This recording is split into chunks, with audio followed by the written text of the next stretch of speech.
White house کا شام سے انخلا کا منصوبہ کیا ہے؟ اس بارے میں بہت سے سوال گردش کر رہے ہیں۔ صدر ٹرمپ نے پہلے کہا کہ شام سے فوجی فوراً واپس آ جائیں گے، مگر پھر کہا کہ انخلا جلد نہیں، مناسب رفتار سے ہوگا۔ صدر کا کہنا ہے کہ وہ اپنے ارادے سے پیچھے نہیں ہٹ رہے، میڈیا اسے غلط انداز میں پیش کر رہا ہے۔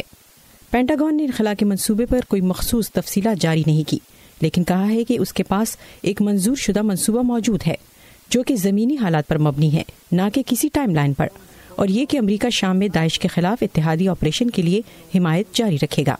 دوسری جانب وائٹ ہاؤس کے قومی سلامتی کے مشیر جان بولٹن اسرائیل اور ترکی کے 4 روزہ دورے پر ہیں، جہاں وہ اتحادیوں کو یقین دلا رہے ہیں کہ شام سے امریکی انخلا میں کوئی جلد بازی نہیں کی جائے گی۔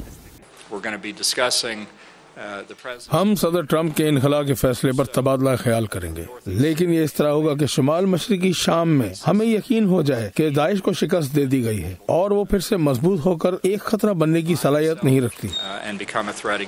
سابق کرد عہدیدار ادریس نسان نے وائس آف امریکہ کو بتایا کہ دسمبر میں صدر ٹرمپ کی جانب سے شام سے تمام امریکی فوجیوں کے فوری انخلا کا اعلان پریشان کن تھا، لیکن اب شام میں کرد جنگجوؤں اور دیگر امریکی اتحادیوں کی تشویش کم ہو گئی ہے۔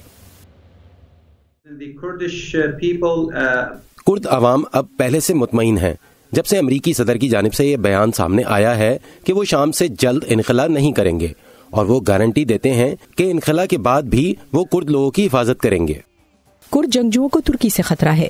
جان بولٹن کہہ چکے ہیں کہ انخلا کے لیے ضروری ہے کہ ترکی یہ ضمانت دے کہ ترک فوج کرد جنگجوؤں کو نشانہ نہیں بنائے گی جو داعش کے خلاف جنگ میں امریکہ کے اتحادی رہے ہیں۔